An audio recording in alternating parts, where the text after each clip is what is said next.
Hi, in this tutorial I'm going to show you how to rotate text in Google Slides. So first you need to open your presentation. After that you need to select the slide where you want to insert the text. So I select here the first one slide, and now I need to go to Insert tab, and here I need to select text box.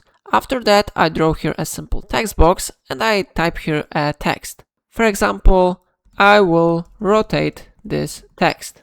After that, we need to click on these three icons to open more settings, and we need to go to Format Options. And now you need to open this one option, Size and Rotation. Here you can type specific angle which you can use to rotate. For example, I can type here 70 degrees, and after that the text will be rotated.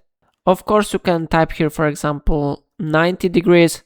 And if you want to rotate only by 90 degrees, you can always try to use this option. It will let you to rotate by 90 degrees, yeah? So how you see it really works. If I helped you to rotate your text, remember to like this tutorial and subscribe my channel. Please let me know in comment if it's not your problem.